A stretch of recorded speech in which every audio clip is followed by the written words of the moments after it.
Indeed, losing one's husband to bandits in the untamed South does have a certain novel tragedy compared to, say, a hunting accident. Even so, dealing with all those insincere well-wishers who secretly delight in my misfortune is utterly tiresome. I shall miss the simplicity we had here, fleeting as it was.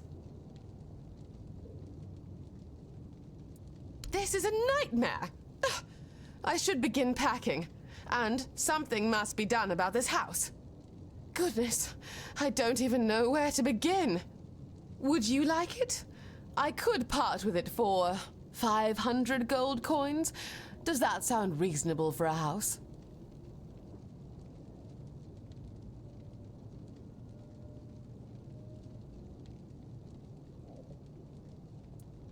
Stay? And engage in what, precisely? Have you not observed that I lack what one might call practical skills? Aside from my impeccable taste in fashion, that is. I suppose I could open a dressmaking parlor, but where would I even get the materials? Not to mention clientele.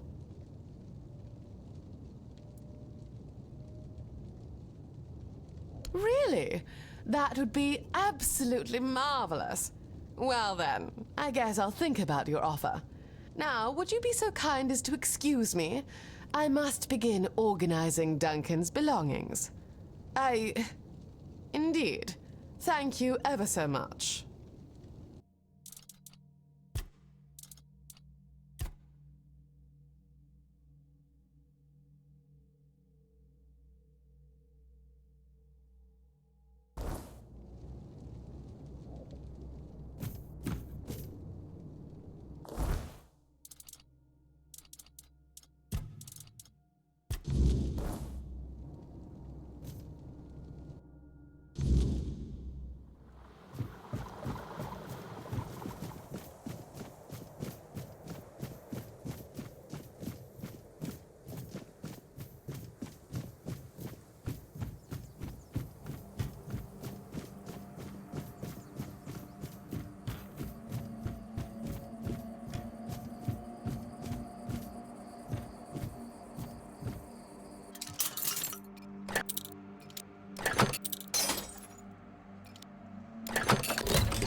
Let me see.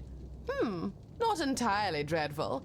The fabric is almost decent, although the cut is terribly outdated. Whoever wore this must have been near destitute, or just stole it off someone else's corpse, I suppose. Regardless, it presents a fascinating challenge. Thank you for this. Here, a token for your troubles. Oh, you. That's terribly kind of you, truly. But I simply cannot accept it. You are, after all, most likely risking your life to get these for me. Or, well, if not your life, then at least your health and personal hygiene, I suppose. So, regardless of your feelings on the matter, I insist on compensating you adequately. But still, thank you.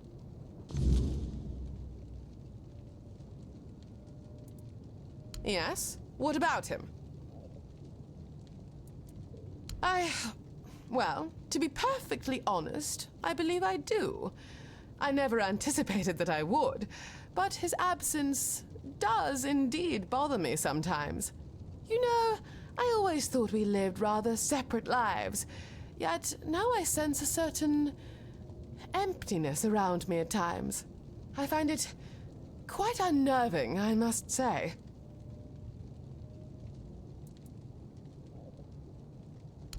Gods, no. At least, I don't believe so. He was a respectable husband, certainly, but, well, love and marriage are two distinctly separate matters, and only one holds value for a woman in my position. Whatever for? I recall a cousin of mine, utterly smitten with a stable hand. Yes, it's just as cliché as it sounds. She attempted to elope with him, the naive fool. They were apprehended almost immediately. He met a tragic end, and she lost all prospects of a respectable union. So, you see, love has always seemed a dreadful hassle to me. Very well, off you go then.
Stay sharp.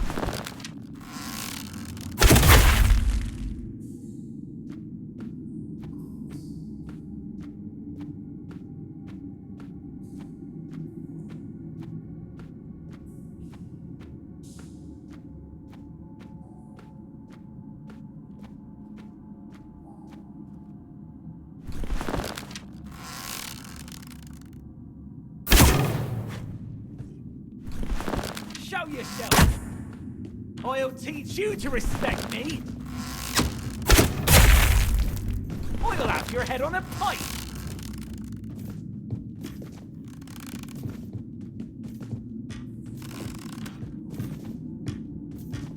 Stay sharp!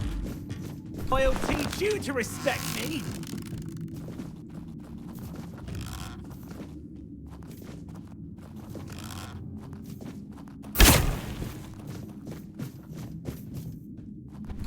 We ain't safe here. You fight like a milkman!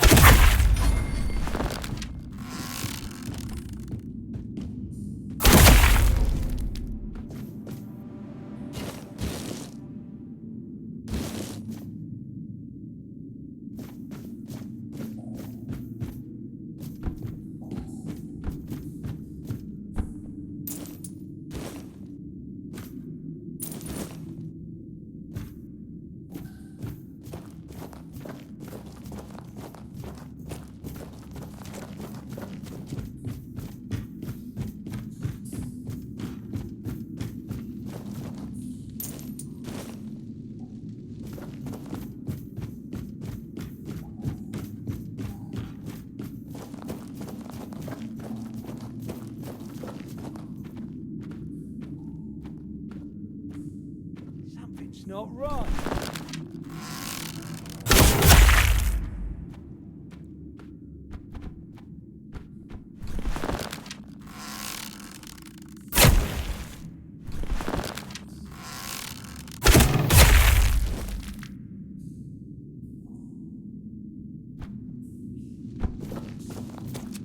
Be prepared for anything.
I'm so glad you decided to visit today. I've just learned some terribly distressing news, and I need to share them with someone.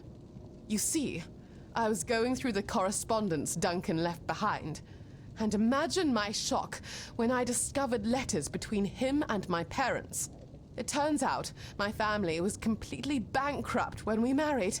Can you believe that? Though, I must admit, it has shed some light on a few aspects of my upbringing. Well, for one, have you ever encountered a noblewoman tasked with sewing her own garments? At the tender age of 12, my mother subtly steered me towards tailoring, positing it as a fitting pursuit for a lady of my station. I spent my time redesigning her old dresses, thinking it was just for fun. But now, I realize they probably couldn't afford new ones for me. That I do. And now, I can confidently say that I deserve it. I'll be sure to put it to good use, no doubt about that. Why on earth should you be sorry? It's my parents who ought to feel remorse. And Duncan, for concealing the truth from me all these years. I spent my entire life believing my family was above such petty concerns as money, destined for something far more grand. And yet, there I was, sold to the highest bidder. But now I'm relieved you convinced me to stay in the South. It truly feels like a fresh start for me. Splendid! This piece is indeed intriguing. Although, I must confess, I was secretly hoping for something with a bit more flair. All my current designs feel tragically mundane, and I've nothing in the house I could use to adorn them. Well, given that we're in the South, it may sound somewhat trite, but I have developed quite a fondness for marine-inspired motifs. I could start with some seashells, perhaps. Not too many, perhaps 12 or so. I'm not certain yet. I'll need to give it more thought. Surprisingly, no. I thought I would miss the parties, the bustling social scene, my family. But I don't, not really. Camelot was always so stifling. I hardly had a moment to myself. I feared the quiet and isolation here might unnerve me, yet it's been quite the contrary. Moreover, I found our conversations, albeit brief, to be far more sincere than years of superficial chatter with my so-called friends. Oh, well, that's delightful to hear. I would be quite dismayed to think my company was boring you, or worse, that you possessed such lamentable taste as to think so. Oh, trust me, I find plenty of excitement here. The creative kind, of course. Since, well, truth be told, I hardly ever leave the house. It's starting to feel rather stifling, but I haven't yet mustered the courage to go outside and explore.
The seashells.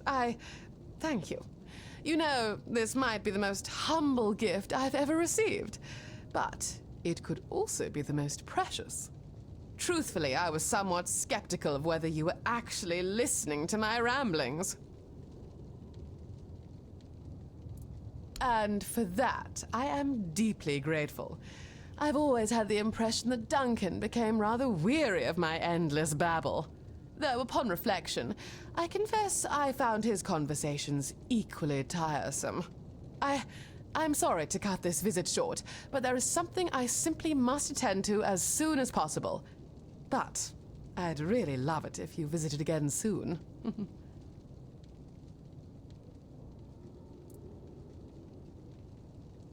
Oh, that sounds delightful.